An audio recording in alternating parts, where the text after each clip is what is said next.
do that have never been done before. We the people tell the government what to do. It doesn't tell us. We the people are the driver. The government is the car. And we decide where it should go and by what route to do. We the people are free. And I hope we have once again reminded people that man is not free unless government is limited.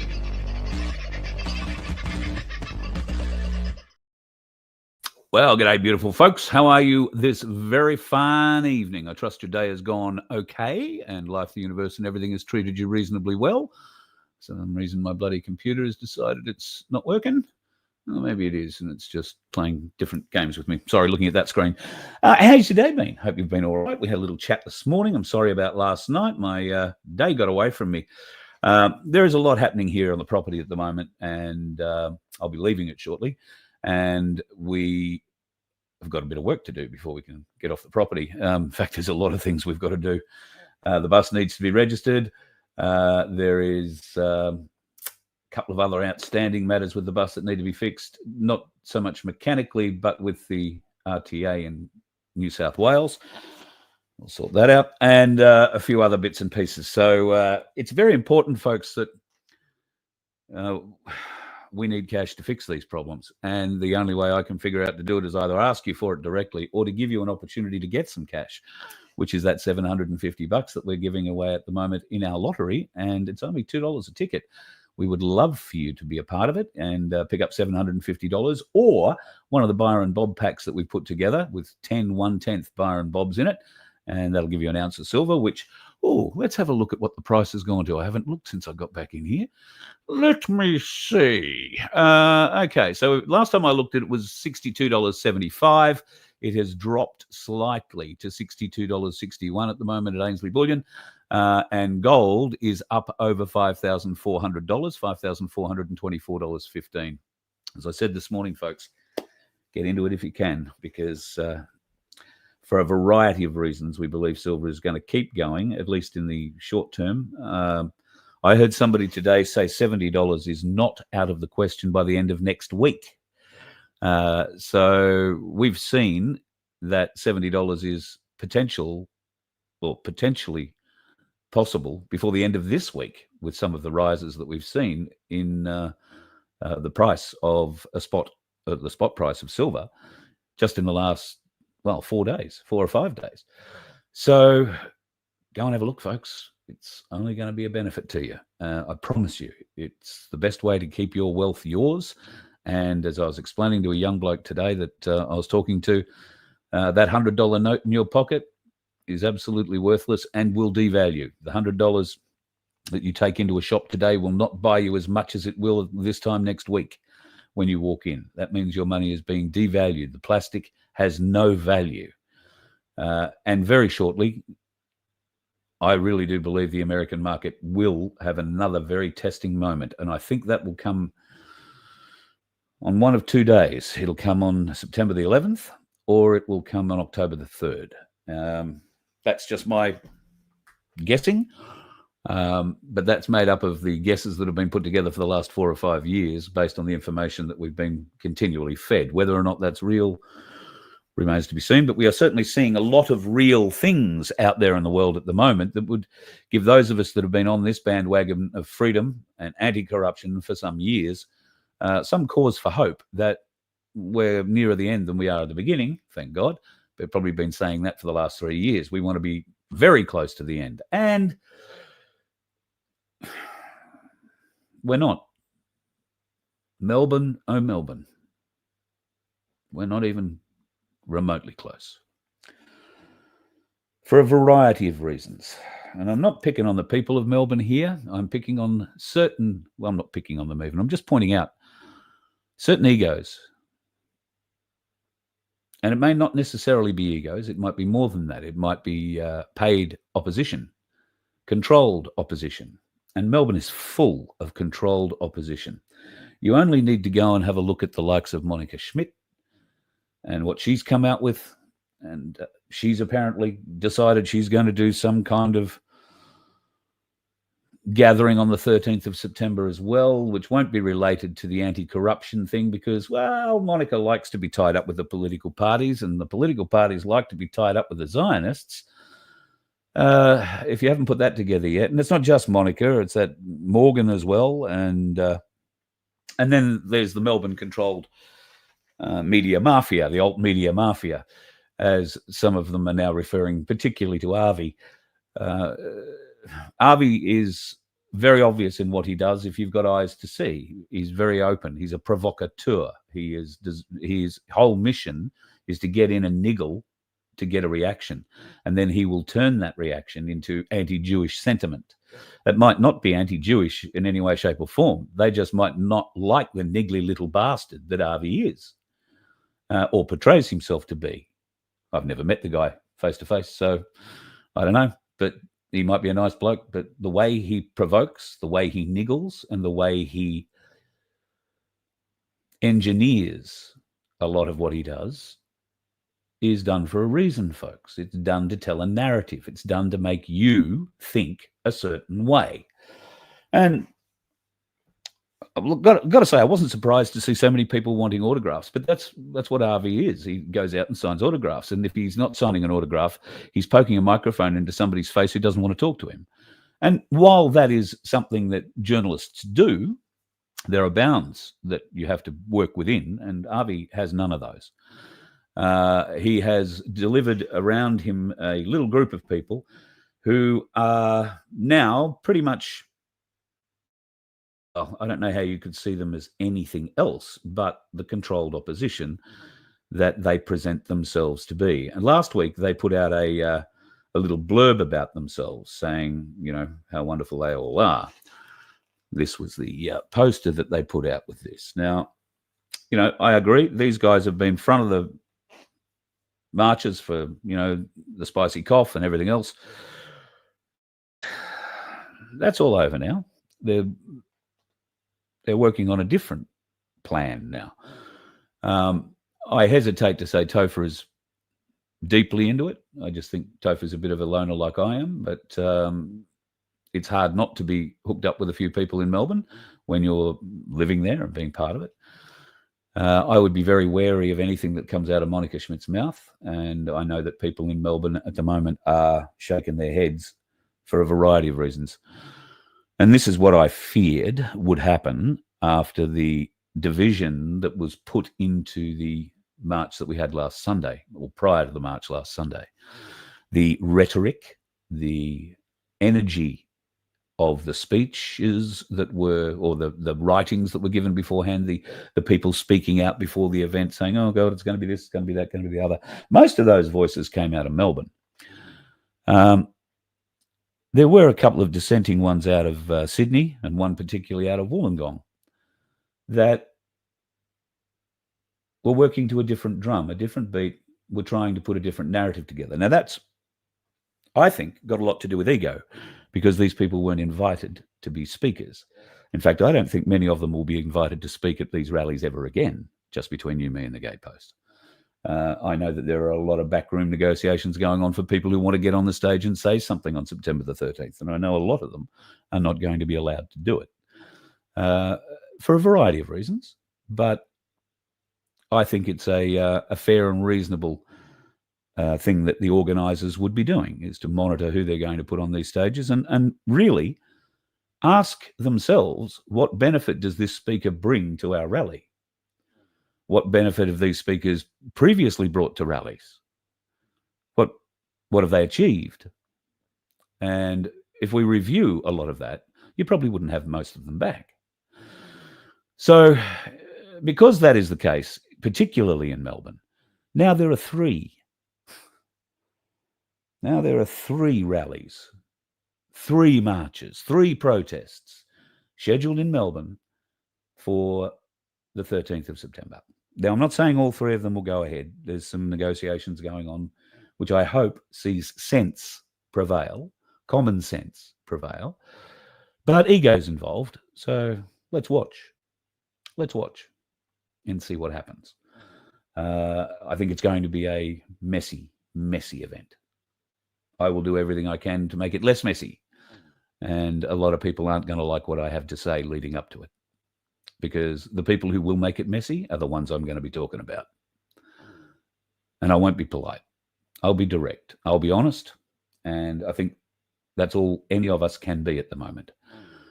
We have to be honest, tell the truth about our feelings, about our insights, about our motivations, and put our egos aside. Come together. We need to unite. If we are going to beat this corrupt bastard government, we need to unite. Your ego has no place in that. None. And once people like Monica and Morgan realize that, maybe they'll pull out. I don't know. I doubt it, because I think they're funded. In my opinion, and it's my opinion only, I believe these people have been working against us for some time. I have never had them on my program. I will never have them on my program. I was unfortunate enough to be around Monica and listen to how she was raising money for herself a few years ago, and that turned me right off her.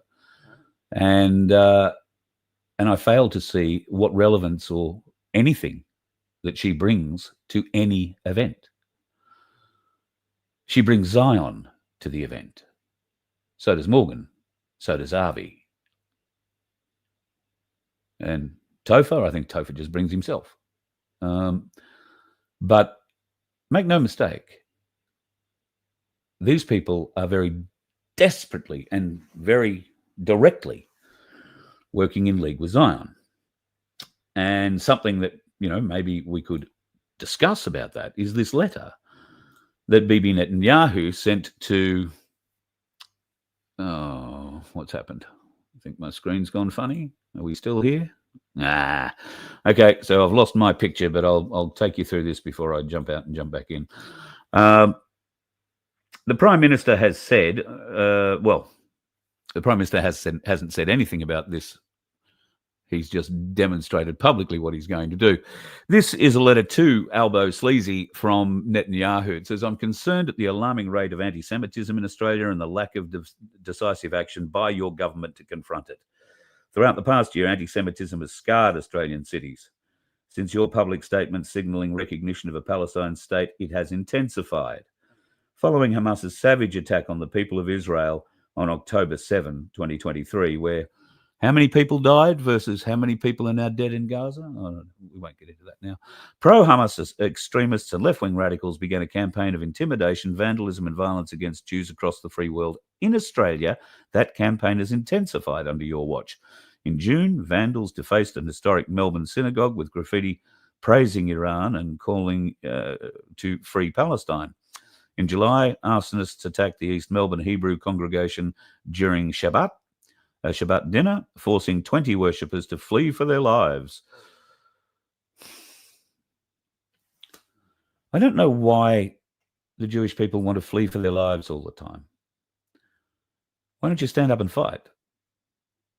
Why don't you put something forward? Why have you got to stand up and flee?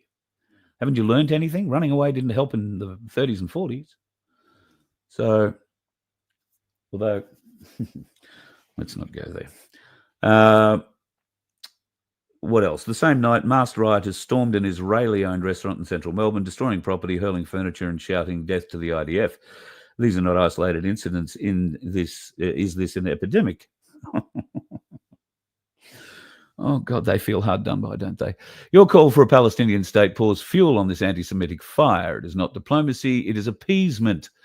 Because, would be acquiescing to Bibi's demands here be appeasement, or would it be diplomacy, I wonder? Well, we know what happened. It rewards Hamas terror, hardens Hamas's refusal to free the hostages, emboldens those who menace Australian Jews, and encourages the Jew hatred now stalking your streets. It's not just our streets. There's a lot of history behind the feeling involved with Jews, and we're going to talk a little bit more about Bibi Netanyahu, and one of the things that will be fueling the hatred of the Jewish parliament, not the Jewish people, but the Jewish parliament in Israel, And we'll talk about that next. Enforcing the law, prosecuting public order, and prosecuting anti-Semitic crimes. He's also deported Hamas sympathizers and revoked visas to foreign students who incite violence against Jews. That's President Trump. Of course, there is talk that Trump actually became a Jew 2 years ago. And he, of course, has a son-in-law, and his favoritist daughter in the world is married to that Jewish boy. So must have meant something to him. Prime Minister, anti-Semitism is a cancer. It spreads when leaders stay silent. It retreats when leaders act. I call upon you to replace weakness with action, appeasement with resolve, and to do so by a clear date. The Jewish New Year, September 23, 2025. Get that. I call upon you to replace weakness with action, appeasement with resolve, and to do so by a clear date. The Jewish New Year, September 23. History will not forgive hesitation. It will honor action. Honor action indeed. Give me a second. I've got to pop out and I'll pop back in.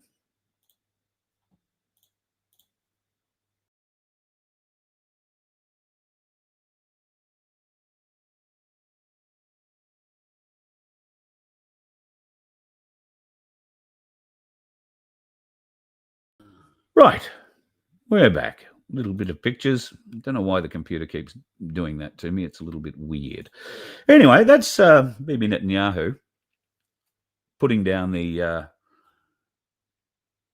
kibosh, if you like, on Albo Sleazy and the government. You will do what we ask, and you will do it by the Jewish New Year, September 23. Well, he didn't have to do much. He did it the next day. He expelled the Iranians the next day, blamed them for all the bullshit in the synagogues, and blamed them.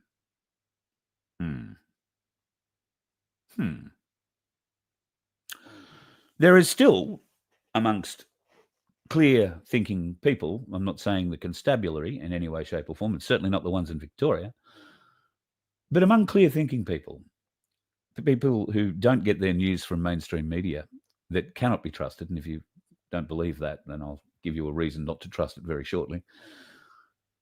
If you don't trust the mainstream media, you tend to source other news options. And over a period of time, through trial and error, you'll figure out the ones that are worth watching and the ones that aren't. We don't have any mainstream media worth watching. It's all absolutely 100% completely controlled and engineering the angst to keep going. Now, I said this morning, these bastards are still working extremely hard to engineer more drama out of the rally on Sunday. Now, here we are, Wednesday, 3 days later, and all we have is more violent rhetoric, more sensationalist reporting. I'm going to show you this. Now, this is purported to be an email that was sent out from one of our mainstream media organizations. I don't know whether it was radio. I suspect it was TV and or newspaper. I suspect the team they're being referring to here, and I have no proof, but I suspect the team is the Channel 9 team, because the Channel 9 team is both radio and TV. Channel 9 own 2GB these days. They own 4BC in Brisbane and 3AW in Melbourne. They own the talk stations. And here is the directive put out by someone in, I want to say, electronic media management. This will be a news director or a program manager, or it may even come from a general manager, because they will be the ones receiving the instructions. They pass them down through the team. I've sat in these meetings where you are told how things are going to play out and how the business is going to, the radio business is going to play a certain thing. This does happen. So, team, this is the email sent out. This Sunday, August 31st, the nationwide demonstrations will require careful editorial coordination. Although turnout may be significant, our obligation is to ensure consistent framing that aligns with organisational and stakeholder priorities. Notice there is no mention of truth in there. Coverage directives, and here's where it gets interesting. Nazi framing must dominate. Actively identify any participant linked to extremist imagery. Even isolated individuals should be treated as central to the march. That means if you just happened to be wearing a black shirt and was standing on a hill watching everybody, you were going to be branded a Nazi or a white supremacist. Associated coverage with Nazi influence, white supremacy, and far-right extremism at every opportunity. You get that? Associate coverage with Nazi influence, white supremacy, and far-right extremism. Those are all in inverted commas for a reason. They're the words they want you to use in your reports. That's why they're there. Suppress economic narrative.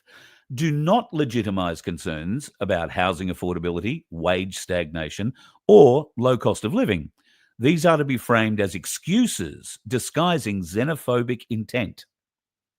Xenophobic intent. So they don't want to report on the fact that Australians are living on the streets, living in their cars, living in tents, parked on the side of roads, and being robbed, raped, bashed by the dominant in those areas, because it is happening.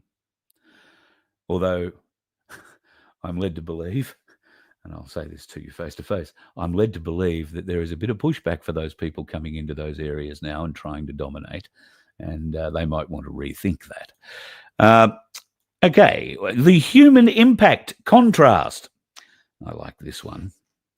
Do not legitimize concerns about housing affordability. Oh, I've said that one, beg your pardon. Human impact contrast. Feature migrant families describing fear and intimidation. Don't go to migrant families who say, well, yeah, I migrated here and I actually agree we shouldn't be having this sort of level. There were plenty of people at all the rallies who came from different countries who migrated here in the normal way at a normal time, and they are now understanding that their Australian life is being impacted by this gates open wide policy by the belligerent foreign occupiers pretending to be a government in this country. Language discipline. This is good. Avoid neutral descriptors. A neutral descriptor is something like ordinary Australians turned up to rally today. Instead, call them protesters, far-right activists, or extremist linked. That's the words they use in their reports. And if you go to particularly news.com today, you'll find that there is a story in there that whoever wrote that story has taken this directive, news.com also owned by Channel 9, has taken this directive to heart and has used every one of these descriptors in the report that they wrote. Why is this approach required? Our stakeholders benefit directly from high property values, a steady labour supply, and population growth. Sympathetic coverage of these demonstrations would undermine investor confidence and threaten wealth preservation. Are you understanding that? It threatens wealth preservation. We'd be protesting because we're not wealthy and we are being taxed beyond our means by a government that clearly doesn't care because their motivation is wealth preservation. Theirs, not yours. That simple. Therefore, stakeholder protection requires firmly casting the events as Nazi-driven and extremist in character. That's how that little piece finishes up in the last line. Therefore, stakeholder protection requires firmly casting the events as Nazi-driven and extremist in character. Now, I can't tell you who that came from. You can see right at the very top of it, it's been redacted. So who knows whether it's real or not. I just found it interesting when that came across my desk today or yesterday, whenever it did, that all of the mainstream media was framed that way. And that's easy enough to say, well, yeah, somebody's following that. But it could be that this has been written after the fact. And it's, telling them how to do it after it's already been told. They've just written out how they've told the story and done differently. So there is a potential for it to be a bit of a furphy. But there's a few other things that aren't necessarily a furphy like this one. India is in talks to construct 1 million houses worth $500 million in Australia. Have you heard anything about that? India in discussions for a $500 million building project to build 1 million homes in Australia. 1 million homes. It gets better. This has come out of the Indian Economic Times, and this is the union minister, the man responsible for wages and earnings and workers in India. Now, he's said, and you can see here, right at the very top, they are in deep negotiations to create 1 million homes in Australia and has reached out to the UAE to help finance the project. Interesting. It says here that he is in deep discussions with my counterpart in Australia. I'm not sure which counterpart, the housing minister in Australia, or would that be the immigration minister in Australia? I'm not quite sure. But if we keep flipping pages, we will see the idea is to create, I think I'll put up the same thing. The idea is to create these 1 million homes. However, here's the plan. Goyal further said India is proposing to allow Indian workers to get trained in Australia for the necessary skill sets required to build homes as per local standards and create the housing. As per some reports, there is a discrepancy between the demand and supply of homes in Australia due to the high prices. A discrepancy? Shit. Yeah. Housing is also among the most important issues in the recently concluded national elections. Something that they didn't. I didn't capture the little piece. It's actually in that article. They've stated that those houses are for Indians. They're building 1 million homes with Indian builders coming from India to Australia to learn how to build to Australian standards. And then they're going to be put on an Indian project funded by the UAE to build 1 million homes in Australia, which you and I won't get access to. How's that feel? That's your government that's doing it behind your back. They're not telling you. If you can get to Malcolm Roberts, ask him. He's not replying to me anymore. But ask him. See what he can find out about it. Because that's happening. The Indian Times is reporting it. And quite happily, the Indian minister is sprouting off about it. We're going to bring God knows how many more Indians in under training visas, I dare say. All right. So they're not coming here to live permanently. So they're not going to be counted amongst the 185,000 that the government have said that, that's all they're going to bring in now. No, this will be on top of that 185,000. How many builders do you think they're going to bring in to build 1 million homes in Australia, and over what time frame? How fast will these Indian builders be trained? Because our builders in Australia have to do a 4-year apprenticeship. We don't give prior learning credit to Indian brain doctors who come to Australia to live. They work at the NDIS now, giving our money away to people on the end of the phone because they're not allowed to practice as a brain surgeon in Australia because they were trained in India. And I dare say you probably need a few more years training in Australia to be a brain surgeon. I don't know, but they don't recognise the qualification. You probably have to start again. So we're going to have how many Indian builders to come to Australia to build 1 million homes, 1 million apartments they'll be, because they won't be 3-bedroom, 4-bedroom homes. They'll be shithouse little cinder block places where, ever been to Mumbai? Have a look at what they live in. Never been to anywhere in India? Have a look at what they live in. That'll be what it is. It won't look like that initially, but that'll be what it turns into. Have absolutely no doubt. And we won't get access to them. We won't be allowed to buy them. I doubt. But the government aren't telling you about this. Now, could it be that the Indian government is paying the Australian government to take these people in to train them for 4 years, one would think. To meet Australian building code standards, you've got to do a 4-year apprenticeship to become a qualified builder. Seems pretty simple. In fact, to be a builder is I think you probably need more qualifications, because I'm just talking about apprenticeships, 4 years to be an electrician, 4 years to be a carpenter. Probably don't need 4 years to be a roofer, but I don't know, you probably need to do some sort of training for it, and anything else, plumbers, all that sort of shit. 4-year apprenticeships. Are we going to bring Indian plumbers in?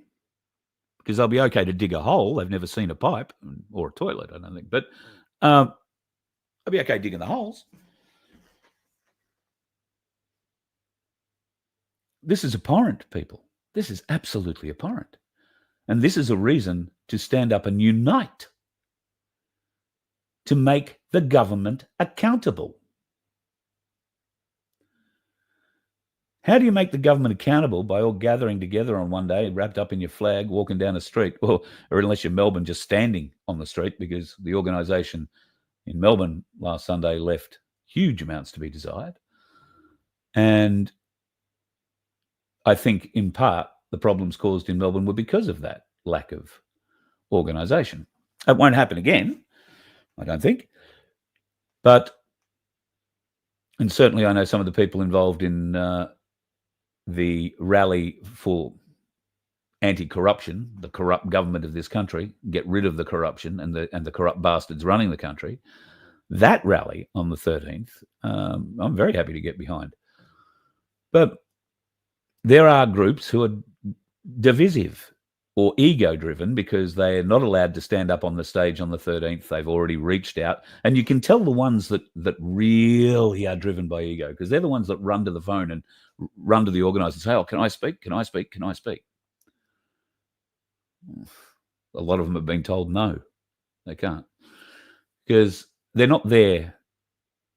Well, I think a lot of them think they're there to motivate you, but certain ones are there simply to try and gather you up, to bring you into the fold here or into their show, whatever. They're not really focused on the problem. They're more focused on getting you.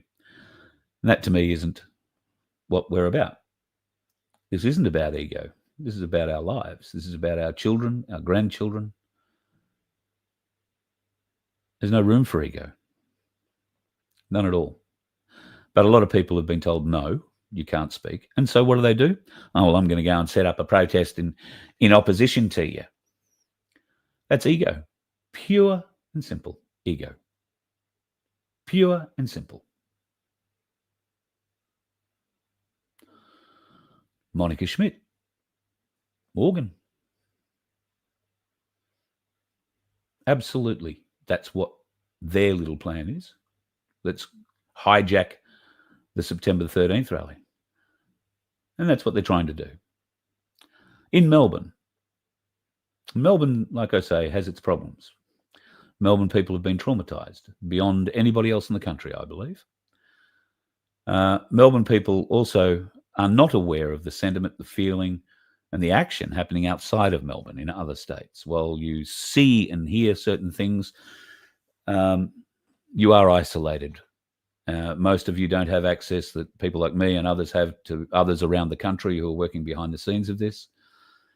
And I can tell you that there is a lot of action going on behind the scenes to make this September the 13th rally a rally about the corruption in our government and nothing else. The lies that we are told, the actions of our government, like this $500 million housing deal with the Indians that they refuse to talk to us about. Is that in our best interests? I mean, it's in our best interests to get 1 million homes built, but over what time frame? Because at the rate we're importing not just Indians, but migrants at the moment, there's not going to be anywhere for anybody to live. There won't be any jobs. AI is taking over. We have no manufacturing industry. Not everybody can be a friggin' Uber driver. None of us will be able to afford Ubers. Well, unless we're getting the living wage that we've been promised. But that's a whole other area. It's got nothing to do with freedom or government. The government isn't promising you a living wage. No, that's Nasara Jasara. And there's a lot of talk about Nasara Jasara. There is a lot of shit going on in the stellar world at the moment. And I will, well, what am I going to say here? We're going to talk to QSI again in the near future. This will be a very interesting interview, if only for the fact that I'll be sitting in the same room as Emily when we do it. So I'm really looking forward to doing that. I'm going to have to do a bit more of my basic training to figure out where I'm at in the world. But I am following along. I am very interested in Stella and what's going on with Stella. And rather than me trying to explain that to you, because I am going to screw it up 67 ways from Sunday, it would be much better that we had somebody like Emily who is able to explain the significance of what's going on with Stella in the digital world at the moment. Now, as for QSI tokens and tokenization and what do they call it? Liquidity, getting liquidity into those tokens. Well, let's just wait and see. You don't lose any money if you don't sell them. You just don't have access to the money that you've spent to buy them. When will the liquidity flow into those tokens? That's a big question. It's a question I think I've asked every time we've ever sat down and had a chat with QSI. And I understand that the world has got to be in a certain place before all of this can happen. And it's not the QSI folks who are putting the world in that certain place.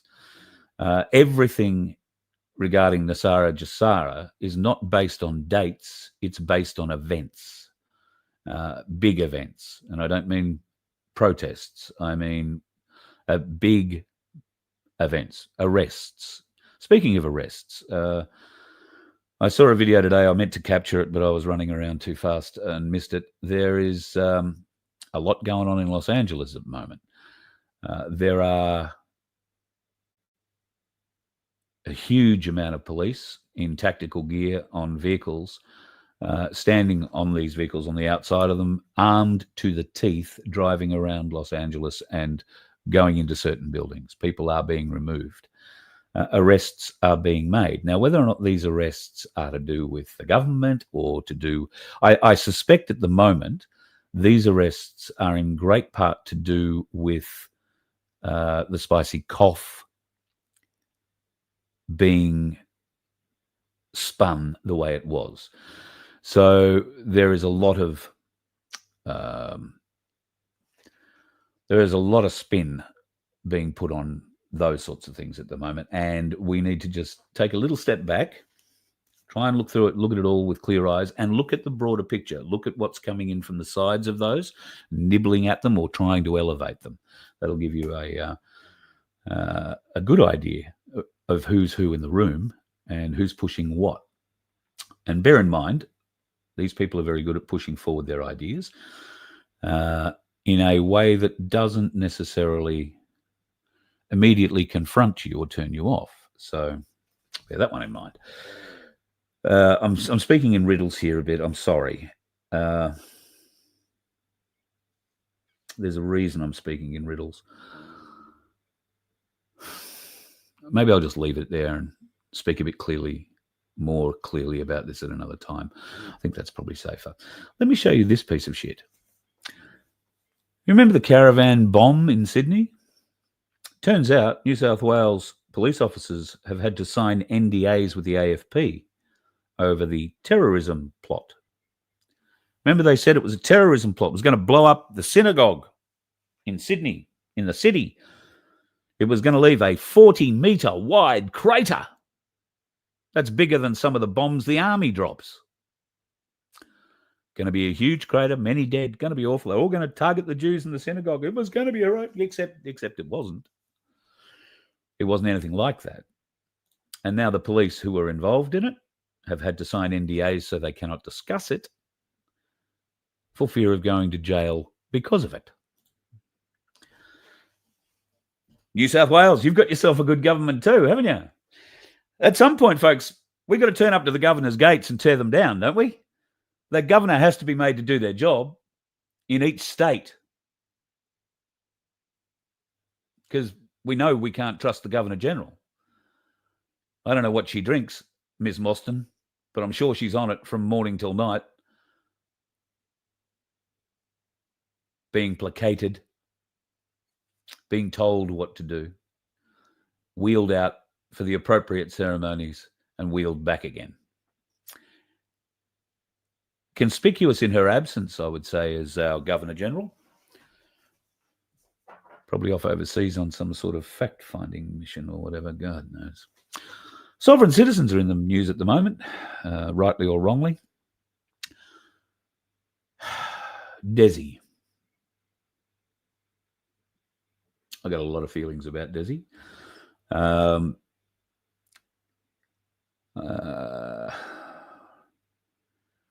There is, well, the Victorian police seem to think he's being helped. That may or may not be the case. I have no intelligence about that whatsoever. I do know some people who do know him, and I've been watching a lot of Desi's former videos that he's put out. He's a very clever man.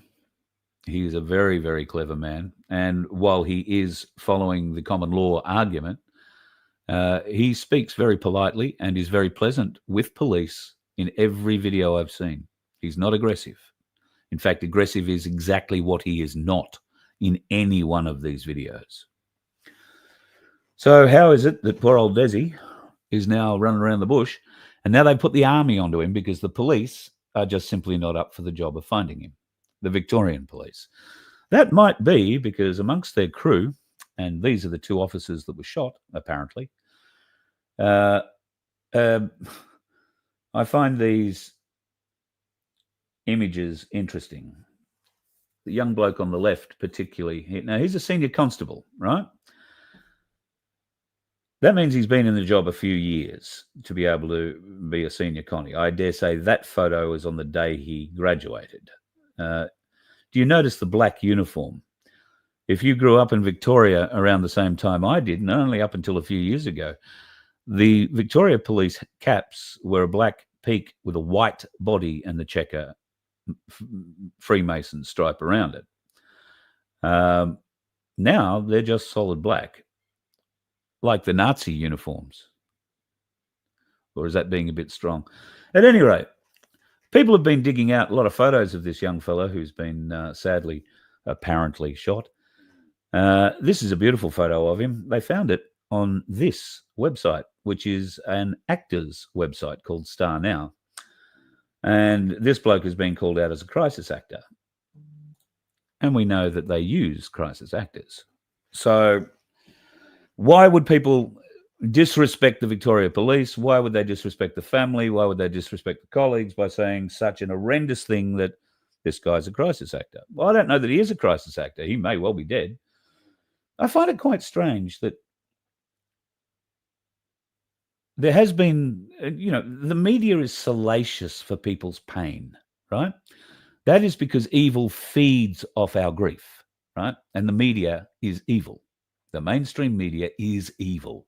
That's why the news shows you all these horrors, shows you all this shit, because they feed off the angst, they feed off the anxiety, and they feed off the anger, the hate, and the pain that is developing in people from seeing this sort of shit on their television, from seeing the way that the Prime Minister and that stupid bitch of a Victorian Premier were treated by the most brilliant group of farmers in Victoria who turned up in Ballarat the other day, ran them out of town. Ran them out of town. That is the way it should be. Any politician who's currently sitting in that place needs to be run out of your town if they want to stand up and come and speak, unless they want to speak the truth. And I believe Malcolm Roberts is one of those who speaks a relative amount of truth. I think he has a mental block in there for certain things, or is being controlled not to go into certain areas. But for the most part, he does ask some pretty decent questions. We should see if he asks more on our behalf. And I'm sure he will. He's a very decent man. But is it going to happen fast enough? Who knows? what can we do about crisis actors and these sorts of stories that come out? Look, I don't know. I'm just confused that I haven't seen anything from the family. The media loves getting the family statements. Oh, the horror. Oh, he was such a good boy. And look, if you're going to report the story, you got to report the story. But they do it in such a way. And given those media directives that we went through before, they're going to frame it that way all the time. And I don't believe that helps the family. I actually have another theory that's more closely related to what happened to the trains at Williambilla in Queensland. Because essentially, the same thing happened. Exactly. And I think there's a lot of questions to be answered about the trains in Williambilla too. I think that there is, not that we'll ever find the truth, because I'm pretty confident there wasn't an autopsy conducted, or if it was, it's going to be stitched up in more ways than one. But I don't believe the trains shot the next door neighbour. And I don't necessarily believe, because of all the strange things surrounding it, the police report about what happened in Desi's bus. There were 3 police officers went to his bus. There were 10 police officers that went to his property. That means that there were 7 more police officers around that bus somewhere in support of picking up Desi. Now, the mainstream media, the police would have us believe Desi went mad, picked up a homemade shotgun, is what I'm hearing, and shot 2 people before being shot himself.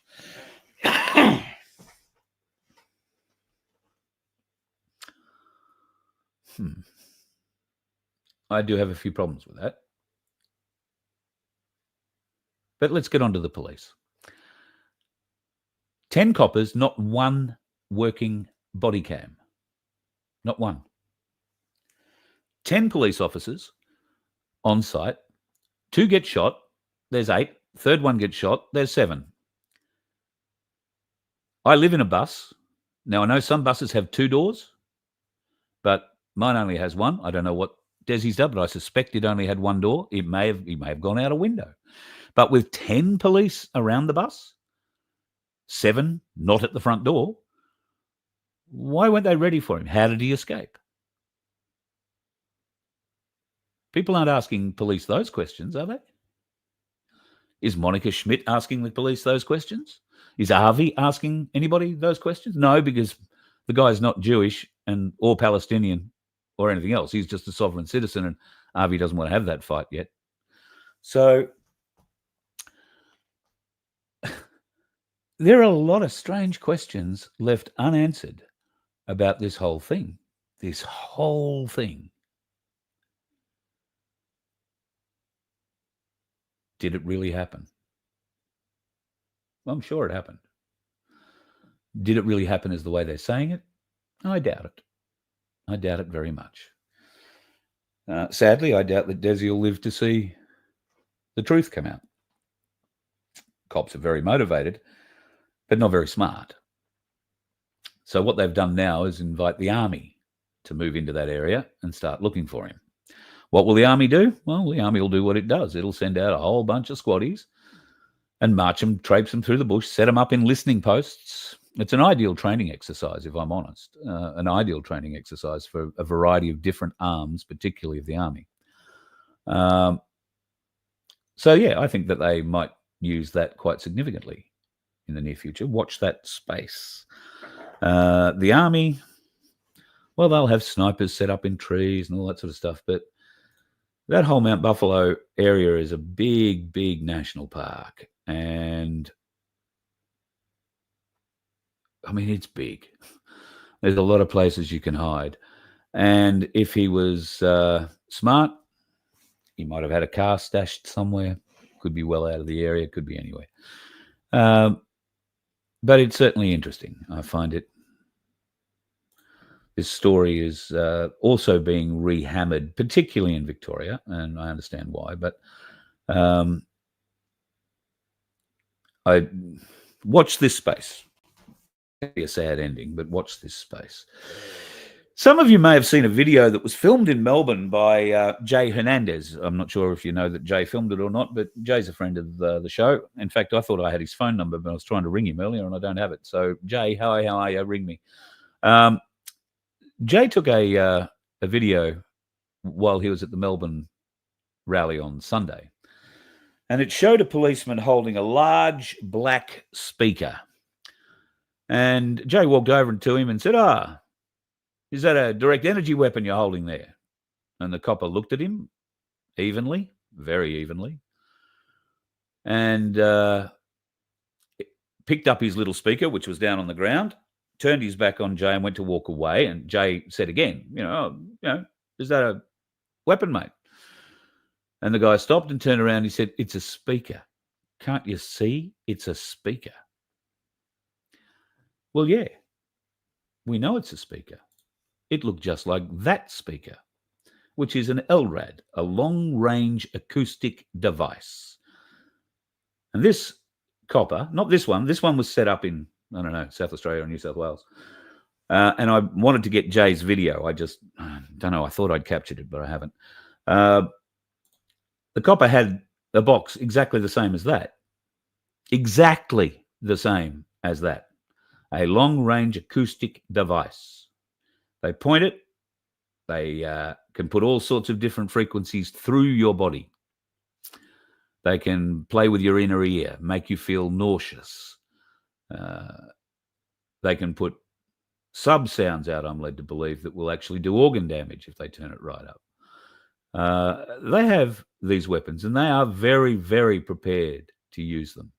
Very, very prepared. So get a good look, folks. That is what you want to look. That box looks like a speaker at the front. It's about a foot long, 12 inches. Oh, it's more than that. It's probably a foot and a half. I don't know what's that in inches or centimeters, whatever that turns out to be, 40 centimeters, 50 centimeters long maybe. It's quite a large box, as you can see, and is able to be held by a handle on the top of it. And this copper, well, it was heavy. You could see he was not struggling to lift it, but it was a bit of weight. But he gaslit Jay. It's a speaker. Yeah, it is a speaker. It's a direct energy weapon speaker. So be prepared, folks, at whatever rallies you go to. That's what you want to keep an eye out for, and stay behind the bastard if you can. But they spread themselves out, these pricks. They like to get around you, and they'll have a number of them so that if they want, they can just LRAD the lot of you, which is not something we really want to be involved in, I don't think. But try and keep the coppers honest. Tell them you know what it is. Ask them what their operational use directive is. At what point are you allowed to turn it on? I'd be very interested to know that. But we'll just have to wait and see, I guess, what else is coming. So this is what I will support, folks, for September the 13th, the rally against government corruption. We, the people, have definitely lost confidence in the Australian government. The Australian government needs to stand down, or, with aid of police and military, it needs to be made to stand down. Less than 26% of the population voted for the Albanese government. It is an illegitimate government. It does not represent the people of Australia. It has not represented the people of Australia ever since it was allowed into power. Allowed was bought their way into power, bribed their way, I don't know. They weren't elected into power. So if there is a march you have to be part of, it is a rally against the corrupt government of this country. And that's something that every Australian can get behind. You don't have to be an awake person. You can be a normie and understand these bastards are robbing you blind. You can be a normie and know that the courts are not in any way giving you justice. The courts are a bank. Somebody has to pay. And Paul Offey is fighting that at the moment at the ACT Supreme Court. he could really do with your support. I haven't spoken to the guys yet today. Hopefully we'll have a chat with Michael tonight and learn a little bit more about what's happened so far this week. Good day in the court yesterday for him, apparently.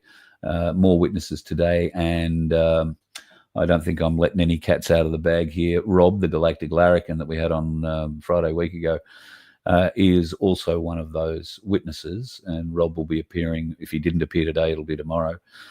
And he was the cameraman that day where all the video footage of the event was filmed. So he was actually the Aussie Cossacks cameraman that day.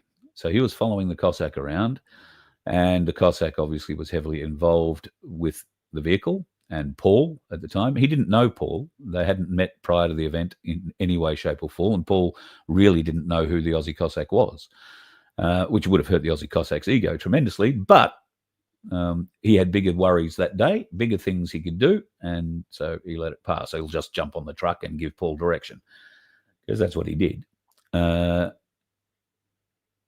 So yes, the camera work that Rob put together is being used to aid Paul's case.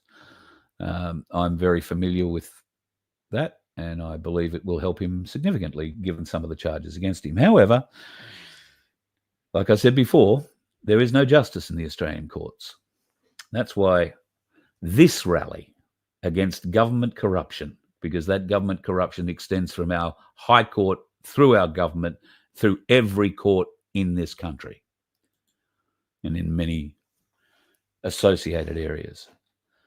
So that's the one we should all be getting behind on September the 13th. Tricky is organising the rally in Brisbane. And I spoke to Tricky for 45 minutes or so the other day, and we will have another conversation. I offered to help stream it if they need it. There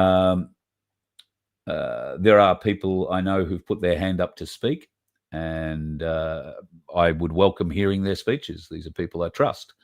There are probably many people who are trying to get onto the stages around the country and who aren't going to get a leg up. Please, if that's you, understand there is a reason for it. Okay? And you may not like the reason, but there is a reason for it. And that is because the organisers are trying to do something for all of us.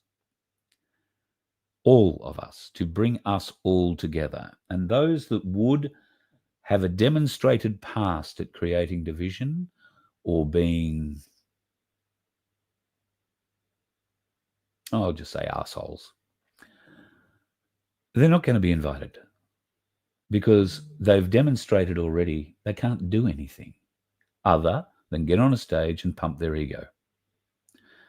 There is no room for egos in this fight anymore, folks. None at all. We've got to get beyond that. And I hope the people of Melbourne, Melbourne, I love you people so much. It's my home state. And I do love Melbourne. But it makes me sick to think of going there. And I'm going to be back in Victoria in October. It makes me sick to feel I'm going to be there.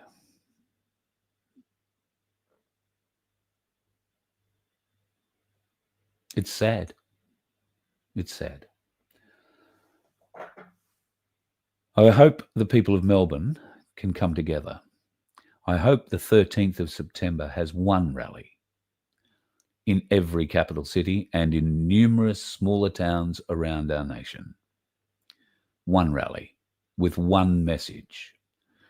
Because as long as we have divisive bastards pushing their own message, and they're doing that because, I'm not allowed to stand on the stage. Well, yep, by all means, start your own parade, but don't be divisive and do it on the same day as this. Do it the next weekend. Australians, I can tell you, are going to get March fatigue real soon. All right? I would be surprised unless there is a massive turnout and a very, very strong movement come out of September 13th. It might be the last opportunity we ever get. It's that serious. I really do believe it's that serious. That's why the division that Monica Schmidt and others are putting into Melbourne in particular is unacceptable. And they need to be told. It's unacceptable. You are the division. Now, if they say, oh, no, I'm not, I'm going to do it anyway, well, there is your ego. And what is the motivation to do it against the people's wishes? Maybe she doesn't know. Maybe they don't know the people's wishes. Maybe this is just my wish. Maybe it's not yours either. I don't know. If it is, write to her. Send her an email that says, don't do this, Monica. Don't be divisive. But she works to a different master, I think. A different master from Israel. Might be wrong, but she does so much shit that proves me right. I don't know. I kind of think that's how it's going to be. I went to a school in Hamilton, Victoria called Monterey College. That'd probably be the last time that Monterey College would like me to mention that I went to Monterey College. Oh, I've done it 3 times now. But when I went to Monterey College, a lot of interesting things sort of happened. And I went to school with a couple of Nauruan guys. Wonderful, wonderful men. John and Clicker. Callistus Kane. God, he was a footballer. Wonderful bloke. Now, one of those blokes that I went to school with from Nauru, now part of the Nauruan government, I'm led to believe. And Nauru has just signed a $400 million deal with Australia to take 350 foreign criminals who are refusing deportation. That's because we're trying to send most of them back to New Zealand. I believe most of those 350 people are over New Zealand. We're paying $400 million for 350 foreign criminals. That's more than $1 million a person. Where's that money going? How's that money actually playing out? I don't know. I don't know that any of us will ever know, because it's not in the government's best interest to tell us, is it? Hardly. And I'll leave you with this lovely little fact. Here's a Pakistani pedophile working in a childcare centre in Canberra. He's been found guilty of sexually abusing a 4-year-old boy. Now, while that's horrifying and horrible and everything, you might be more horrified to learn that that is the second boy that he has abused sexually, and wait for it, at the same childcare centre. This guy calls himself Muhammad Ali, by the way. If he was convicted of sexually abusing a child in the centre previously, how did he still have a job to abuse another kid? Maybe the abuse happened at the same time and the second charge has only just come up. I don't know. It seems a bit horrible, though. And in Canberra, yay, the lovely central of Australia, who knows? He might get a job in a childcare centre again someday, somehow, but certainly wouldn't be by me. I would think that was just a bit beyond the pale. There was one last thing I wanted to talk to you about tonight, and I'm just trying to see if I managed to get the image in here or not, and I don't think I did. So there's not much point in me talking to you about it unless I've got that image in there. So we'll leave that for tomorrow, shall we?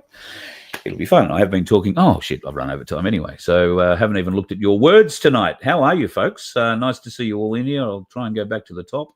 Shit, we've got a few comments in here tonight. Try and see who was in first in the room tonight. Oh, God, taking me forever to scroll back up the top. So I'm sorry, folks. I should have got into your comments a little bit earlier, but I wanted to make up for last night a bit because I wasn't around. Mr. Sauerkraut in the house.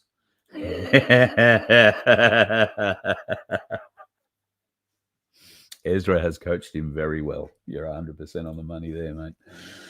100% on the money. I'm just having a quick scan. I'm not saying hello to everybody except my absolutely magnificent admin team who moderate our rooms and keep everybody in such a wonderful place. I'm so proud of this room and the friendships that have grown through here. Can I tell you that Black Sheep is receiving an amazing amount of support from Rachel, and I can't thank Rachel enough. under trying circumstances at times. She is there and helping him through this period. The funeral for Paul's dad is tomorrow, and tomorrow? Yeah, I think it's tomorrow. And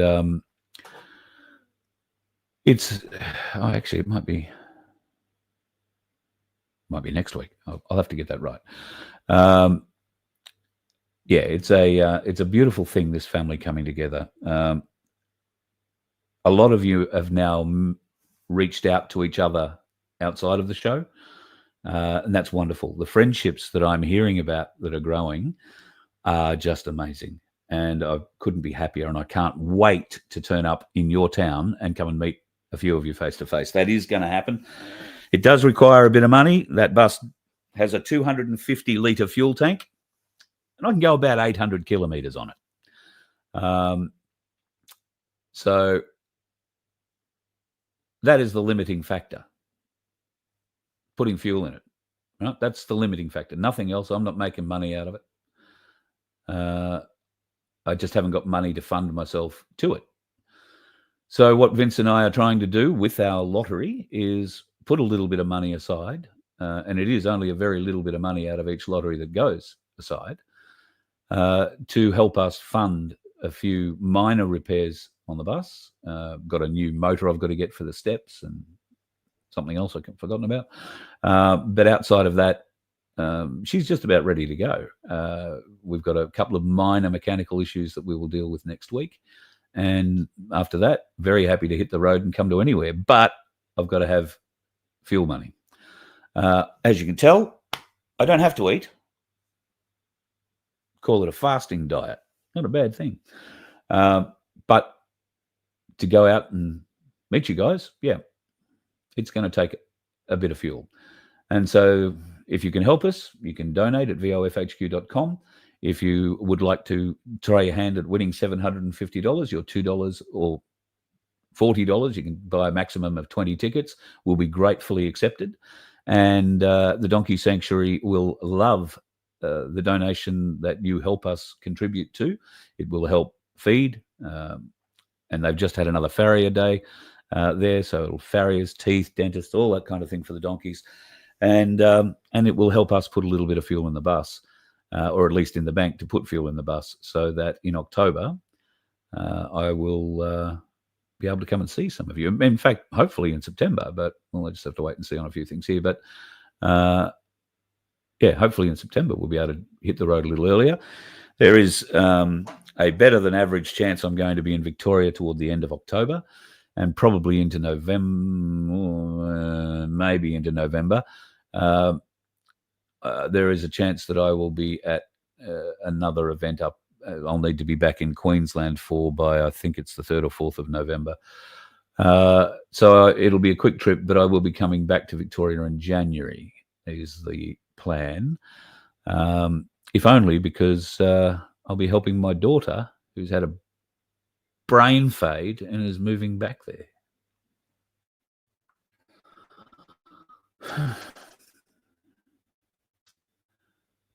Oh, well, what do you do? Anyway, if she needs my help, I'll help her move back. And I guess if Laura moves back to Victoria, there's a pretty high chance you'll see a lot more of me in Victoria. So I know I don't sound very enthusiastic about it, and that's because of the division in Victoria. I'm not the person who you walk into the likes of Avi and Topher and that little crew in Melbourne. We're not going to like each other. And that could be a form of division that I don't want to be seen to be creating. I don't want to create. I don't want to be seen to create it. I don't want to create it. So I don't know. I'll just plod around the fringe maybe while I'm down there. But I implore Victorians, please ignore these other rallies. These are ego-driven bullshit that will achieve nothing. If we can get Australians, and they're saying there were 365,000 of us walked last Sunday, wouldn't it be nice if we could double or triple that on the 13th of September? Because this isn't an argument about UFOs or dumbs or pedophiles or, white hats. This is something that every person with half a brain can recognise: the corruption in our government system. The corruption that has been allowed to run rampant since Anthony Albanese was miselected 2 terms ago.